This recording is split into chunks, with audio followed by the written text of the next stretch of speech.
प्रभु यीशु मसीह के मधुर और मीठे नाम से आप सभी को जय मसीह की। आज परमेश्वर के वचन में आप सभी का स्वागत है। परमेश्वर पिता आज अपने वचनों के द्वारा आप सबको बहुत आयत से आशीष को दे। पिता परमेश्वर आज अपने वचनों के द्वारा आपसे बोले और बातचीत करें। क्या हम आज परमेश्वर को प्रसन्न करने वाला जीवन को जी रहे हैं? आज हम परमेश्वर के वचन से इस बात को सीखेंगे कि हम परमेश्वर को कैसे प्रसन्न कर सकते हैं। और कुछ लोग तो परमेश्वर को इतना प्रसन्न किए कि परमेश्वर स्वयं उसके बारे में गवाही देता है कि उसने परमेश्वर को प्रसन्न किया। जब हम लोग इब्रानी और उसका हम लोग 11 अध्याय और उसके 5 को पढ़ते हैं तो इस प्रकार से लिखा, विश्वास ही से हानोक उठा लिया गया और मृत्यु को ना देखे और उसका पता नहीं मिला, क्योंकि परमेश्वर ने उसे उठा लिया था और उसके उठाए जाने से पहले उसकी गवाही दी गई थी कि उसने परमेश्वर को प्रसन्न किया। उसने अपने जीवन से परमेश्वर को प्रसन्न किया। और परमेश्वर का वचन इस प्रकार से कहता है, विश्वास ही से हानोक उठा लिया गया। उसने परमेश्वर के ऊपर विश्वास किया और परमेश्वर ने उसको मरने से पहले, उसके मृत्यु से पहले, उसने मृत्यु को नहीं देखा वरन परमेश्वर ने उसको उठा लिया। और परमेश्वर का वचन इस प्रकार से कहता है, और उसके उठाए जाने से पहले उसकी गवाही दी गई थी कि उसने परमेश्वर को प्रसन्न किया। और परमेश्वर का वचन कहता है, बिना विश्वास के हम परमेश्वर को प्रसन्न नहीं कर सकते। और हानोक परमेश्वर को प्रसन्न करने वाला जीवन को जीता था। जब हम उत्पत्ति 5वां अध्याय को पढ़ते हैं तो इस प्रकार से परमेश्वर का वचन हमसे कहता है, हानोक परमेश्वर के साथ साथ चलता था। कैसे वो परमेश्वर के साथ साथ चलता था? हम क्या परमेश्वर के साथ चल सकते हैं? परमेश्वर का वचन कहता है, उसकी गति और हमारी गति में जमीन और आसमान का अंतर है। वो उसके विचार और हमारे विचारों में जमीन और आसमान का अंतर है। फिर वो कैसे परमेश्वर के साथ साथ चलता था? मेरे प्रियो, विश्वास के साथ चलता था। हम परमेश्वर के वचनों के ऊपर जब हम विश्वास करते हैं, हम विश्वास के साथ चलने वाले बन जाते हैं। हम इस संसार की बातों की ओर नहीं, परंतु परमेश्वर के वचन के ऊपर जब हम विश्वास करते हैं तब हम विश्वास से चलने वाले बन जाते हैं। और जब हम लोग उत्पत्ति और उसका 15 अध्याय को जब हम लोग पढ़ते हैं तो इस प्रकार से लिखा हुआ है कि परमेश्वर ने अब्राहम को बाहर ले जाकर कहा, आकाश की ओर दृष्टि करके तारागण को गिन। परमेश्वर उसको बाहर निकाला, तंबू से बाहर निकाला। मेरे प्रियो, कई बार हमारे जीवन में हमारे सोच, हमारे विचार हमको क्या करते हैं? बांध कर रखते हैं। हम अपने विचारों में या अपनी कल्पनाओं में हम बंधे होते हैं और हम सोचते हैं कि ऐसा नहीं हो सकता, क्योंकि हम मानवीय सोच के अनुसार अपने जीवन को चलना चाहते हैं। और मानवीय सोच सीमित है मेरे प्रियो, वो हमको सीमित करती है, हमारे विचारों में सीमित करती है, हमारी सोच में सीमित करती है, हमारी हालातों में हमको सीमित करती है।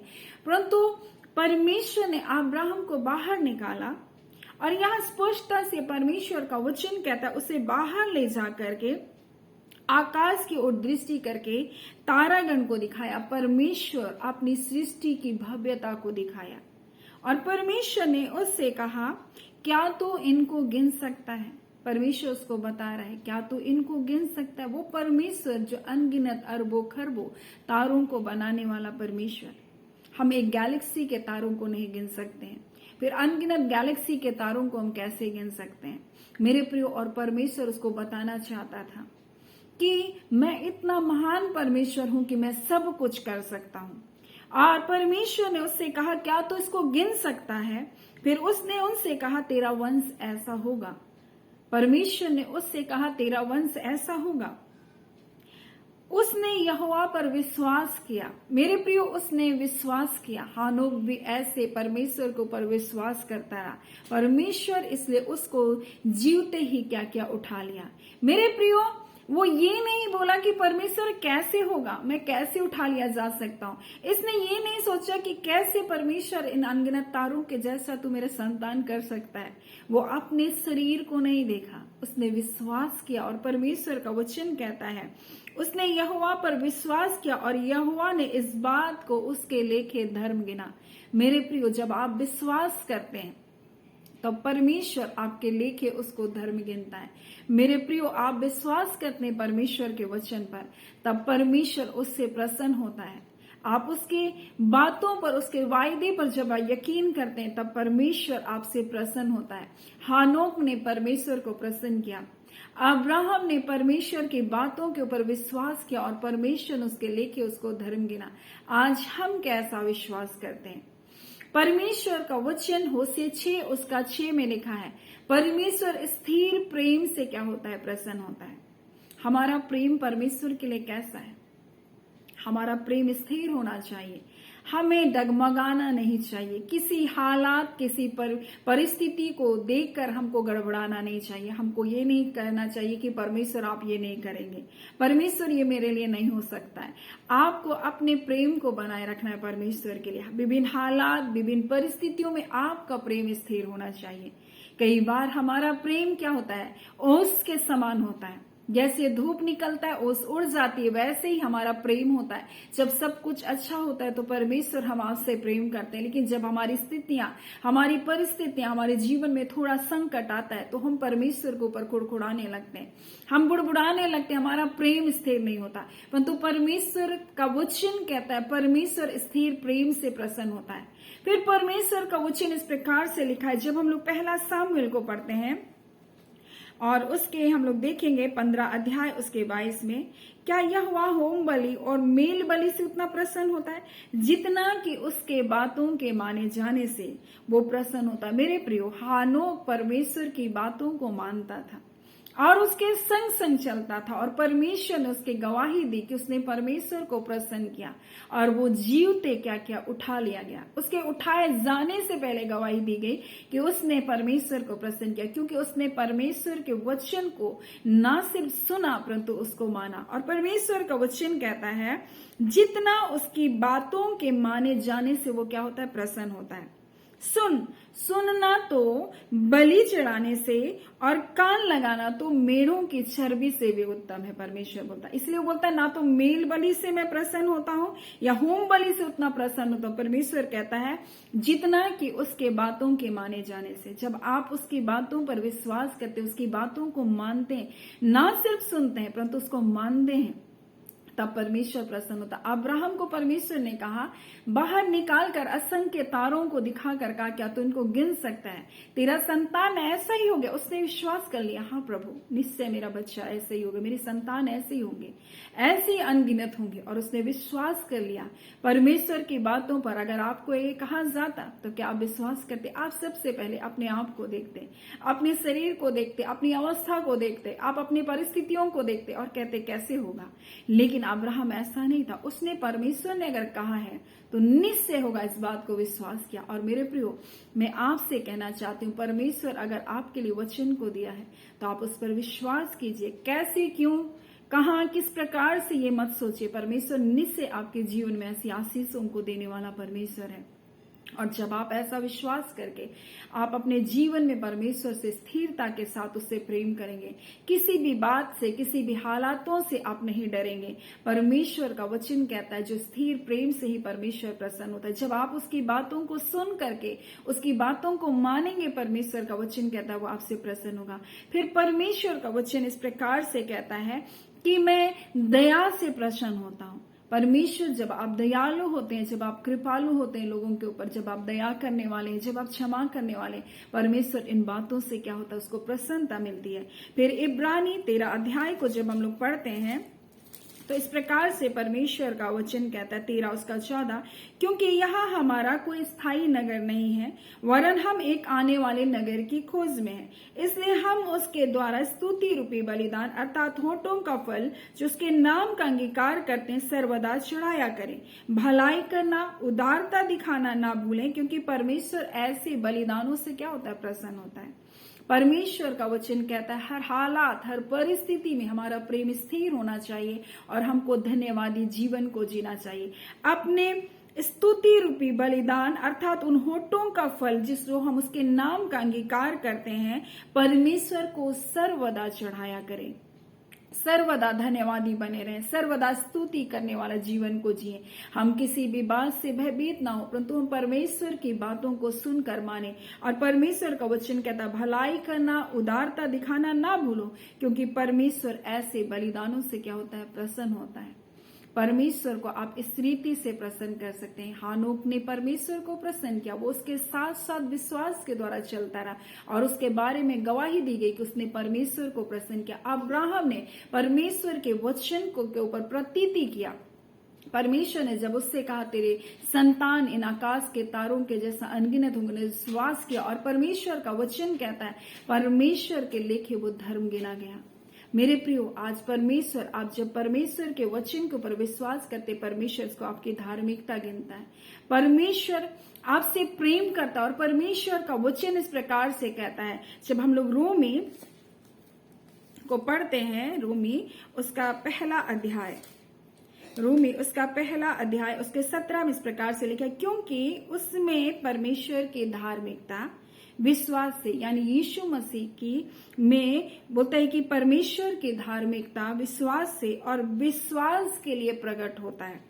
जैसे लिखा है विश्वास से धर्मी जन जीवित रहेगा। आपका विश्वास आपके जीवन में आपको जीवन प्रदान करेगा। विश्वास आपके जीवन में आपकी हालात, आपकी परिस्थितियों को बदल देगा। विश्वास ही आपके जीवन में आपको जय लेकर आएगा। विश्वास ही आपके जीवन में छुटकारे को लेकर आएगा, क्योंकि ये विश्वास उसके बेटे यीशु मसीह के ऊपर है, जिसके द्वारा हम धर्मी बनाएंगे। और उसकी धार्मिकता के द्वारा परमेश्वर का वचन कहता है हमारे जीवन में बड़े जय और छुटकारे को परमेश्वर देता है। आज परमेश्वर इन वचनों के द्वारा आपसे कहना चाहता है, हानोक तो परमेश्वर के संग संग चलता रहा और उसने परमेश्वर को प्रसन्न किया। अब्राहम ने परमेश्वर के वचनों के ऊपर प्रतीति किया, विश्वास किया और उसके लेखे वो धर्म गिना गया। आज क्या हम उसके बेटे यीशु मसीह के ऊपर विश्वास करते, उसकी धार्मिकता के ऊपर विश्वास करते? जब हम ऐसा विश्वास करते, परमेश्वर का वचन कहता है वो हमारे लिए क्या किया जाता है, धार्मिकता है।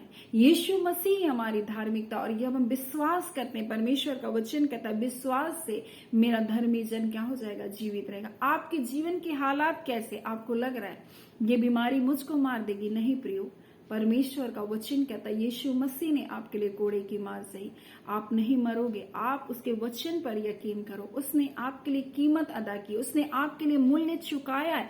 उसने अपने शरीर का लहू को बहाकर, अपने पवित्र निर्दोष निष्कलंक लहू को बहाकर आपका छुटकारा किया। ये बीमारियां, ये विपदाएं आपके जीवन को नष्ट नहीं कर सकती हैं। आपका विश्वास आपके जीवन में जय को लेकर आएगा। सो परमेश्वर पिता इन वचनों के द्वारा आप सबको बहुतायत से आशीष को दे। आमीन। आइए हम प्रार्थना करेंगे। धन्यवाद देते हैं जीवते सच्चे सामर्थी मेरे अबा परमेश्वर, प्रभु यीशु मसीह के मधुर मीठे नाम से पिताजी आपके पास आते हैं। आज के सुंदर दिन, सुंदर समय के लिए पिता आपका धन्यवाद देते हैं।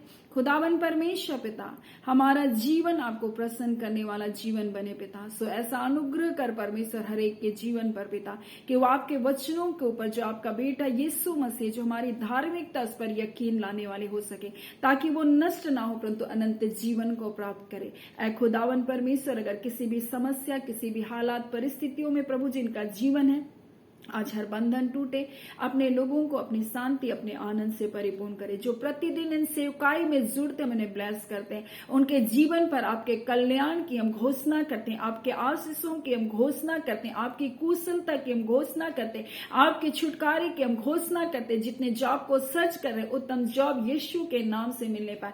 जय और विजय की हम घोषणा करते हैं यीशु के नाम से। खुदावन परमेश्वर पिता, और दिन प्रतिदिन ये आत्मिक रूप से बढ़ते जा आपके पुत्र के आगमन के लिए तैयार हो सके। सो एक खुदावन परमेश्वर हर एक के मन अंतःकरण में अपनी उपस्थिति को दीजिए, अपने वचन के द्वारा इनसे बोले और बातचीत करें। खुदावन परमेश्वर, और प्रतिदिन परमेश्वर सेवकाई के साथ जो जुड़ते हैं प्रभु, उनके जीवन को प्रभु जी हर बुराई से, हर पाप से, हर प्रकार के अंधकार की बुरी युक्तियों से आप उन्हें बचा कर रखे। खुदावन दिनों दिन आत्मिक रूप से बढ़ते जा पिता, और लोगों के लिए उद्धार और छुटकारे का कारण बनने पाए पिता। जितने रोग दुख बीमारी में पड़े यीशु के नाम से चंगे किए, जितने आर्थिक समस्याएं सारे बंधन टूटे ये जय को पाए, जितने कोर्ट केस चल रहे यीशु के नाम से वो जय को पाए, जितने परमेश्वर कार्यालय में पिता परमेश्वर पेपर वर्क रुका है प्रभु यीशु के नाम से वो कार्य खुलने पाए। खुदावन रवांदा खाला रिबा शिखीर यस्तनना, जितने लोग परमेश्वर अपने कार्य के लिए कार्यालय से दूसरे कार्यालय भटक रहे हैं प्रभु जी पिता, उन्हें नहीं पता कैसे कार्य करे, आप उचित मार्गदर्शन को दीजिए। खुदावन परमेश्वर अपने स्वर्गीय मददगारों को उनके लिए भेजे, ताकि परमेश्वर उनका कार्य अच्छी रीति से हो जाए और वो आपकी महिमा करने पाए। खुदावन परमेश्वर पिता, जितने लोग परमेश्वर पिता प्रभु जी अपने जीवन में किसी न किसी फेलियर से होकर गुजर रहे, असफलता से होकर गुजर रहे, हो सकता है संबंधों में परमेश्वर इन्हें असफलता मिली है, परंतु खुदावन परमेश्वर इनके लिए पिता आप उपयुक्त परमेश्वर पिता प्रभु योजना को बना रखे। जो योजना आपने बनाकर रखी है वो यीशु के नाम से इनके जीवन में पूरी किए जाने पाए। धन्यवाद देते हैं, रुकावट बाधा बंधन टूटे यीशु के नाम से, और आपकी योजना आपके प्रिय लोगों के जीवन में कार्यकारी होने पाए। शत्रु के सारे दरवाजे बंद किए जाए इनके जीवन से, और आपके दरवाजे यीशु के नाम से पिताजी खुलने पाए, ताकि उन रास्तों पर प्रवेश करे, वो पिता आपके मार्गों पर प्रवेश करे और उस रास्तों के द्वारा परमेश्वर आपकी महिमा करने वाले बन सके। खुदावन परमेश्वर पिता, हम आपको सारी आदर महिमा देते हैं। प्रार्थना यीशु के नाम से मांगते हैं, दया सुन अनुग्रह से ग्रहण कर लीजिएगा। आमीन। परमेश्वर पिता आप सबको बहुत आयत से आशीष को दे। आमीन।